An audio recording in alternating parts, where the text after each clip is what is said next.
Alright, it's still Monday. It's still too cold to work outside.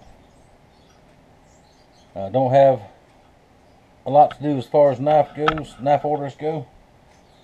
So, I'm going to do a project for myself today.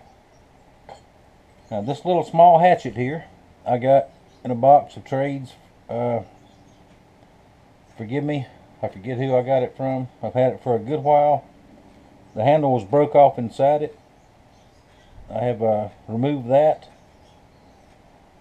And I was at the hardware this morning, and I said, well, I need a handle for that because I want to carry this in the truck with my emergency gear.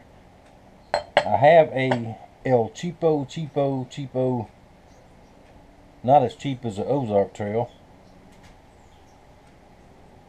You know who I'm talking to, but alright, but that's what you got, that's what you got. But I have a real cheap one inside the truck. And I have another good hatchet hanging up over there, but I want to carry this one. This is I don't know exactly what it is. There's some writing on it. I'll clean it up before I end this video. I'll clean it up and see exactly what it is.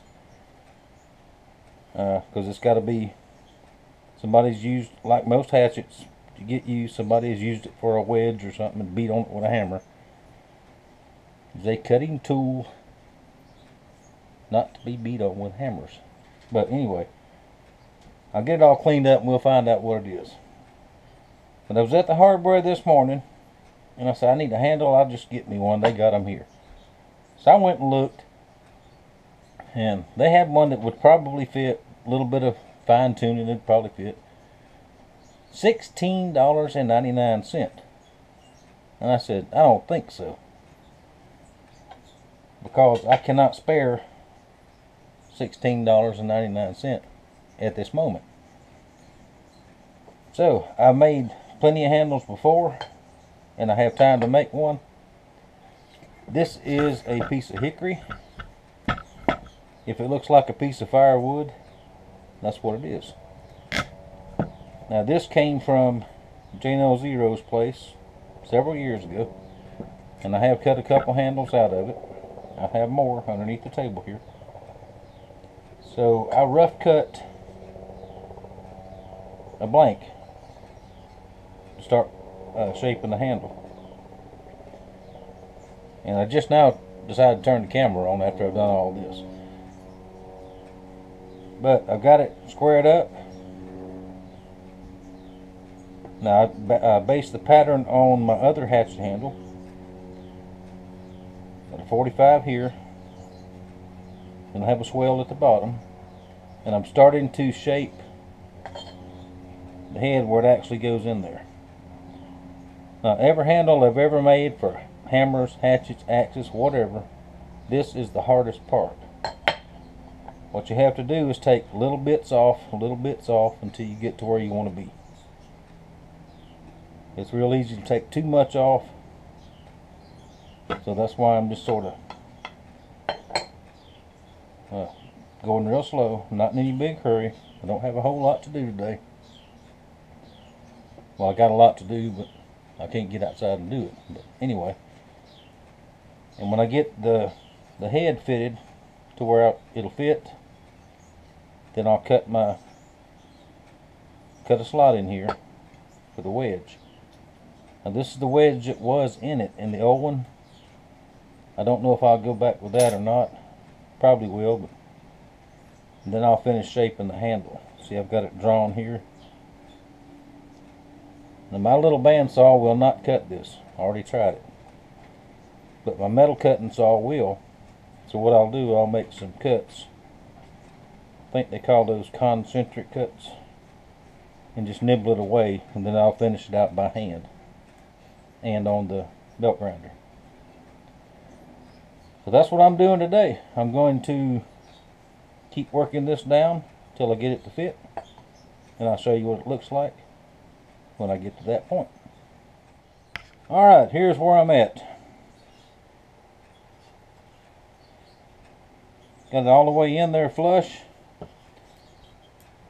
Now it looks like I overcut it, but when I cut my slot and put the wedge in there, that will expand it out. and hopefully make it fit tight. Now I may have overcut just a little bit on the front, but I think that'll be okay. Hope so anyway. Now, but I'm not going to do that now. The next step is get the handle shaped, get it tapered a little bit here, a little bit here. And I did a lot of this by hand, which took a long time. I did a lot of it with the sander. And same thing with this. To get it tapered out like I want it, I'll hog off the biggest of it with the sander. Then I'll go back with a rasp and a file and some sandpaper. And yes, the sunshine is out, but yes, it is still cold. And the wind is howling out there. Alright, may not finish this today, but that's okay. I'll be back to show you some more of it here in a little bit. Alright, next step on the handle. I put it on the grinder, knocked a bunch of stuff off. And let me tell you folks, this is some hard wood, aged hickory. All I'm doing is take my file. And this is a file that cabinet makers use on Formica to trim it. It's a pretty aggressive teeth, and I use this all the time. If I didn't put it on the grinder, I would use this heavy rasp, which works just fine too. Just takes longer.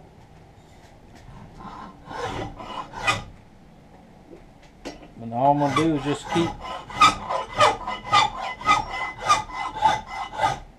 keep working it down like that.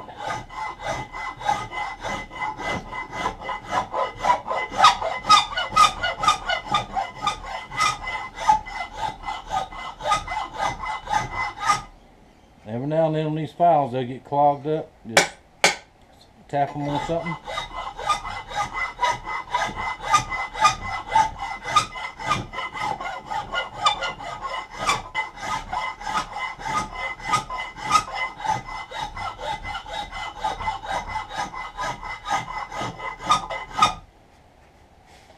Just like that, and I'll keep working it down until I get all sides smoothed off, and I'll get it to fit my hand like I want it. Then I will come back with some sandpaper and hand sand it down. Now this one, I normally on knife handles and all, I put clear lacquer because it's very hard. It lasts a long time. But I think on this one I'm going to use probably boil linseed oil. I got some linseed oil. Like I said, it's not going to be done today. It'll take a couple of days because that linseed oil takes a long time to soak into this hard wood. So that's where I'm at for now. So just slip it back on there. And that's going to look pretty cool. Now we'll call this part 1.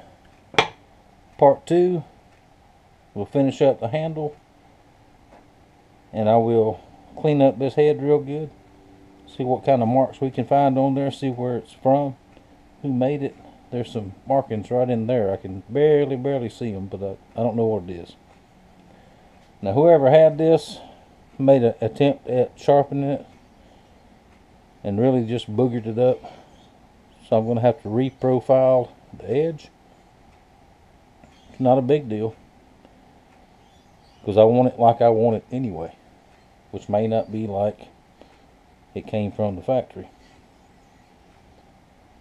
So there we go. It's getting really cold out here for me. It is in the 40s now in the shop. I don't want to turn the heat on because it's not quite that cold. Plus it is 4 o'clock and it's time to go in anyway. I got to get ready for the live stream. I don't know if Joey will be here this afternoon or not to help me get it set up. So I got notes, so I got to go make sure I can get the live stream up. not real good at technology. Most of y'all know that. So, thank y'all for watching. Thank you for your support. And I'll be back with part 2 tomorrow.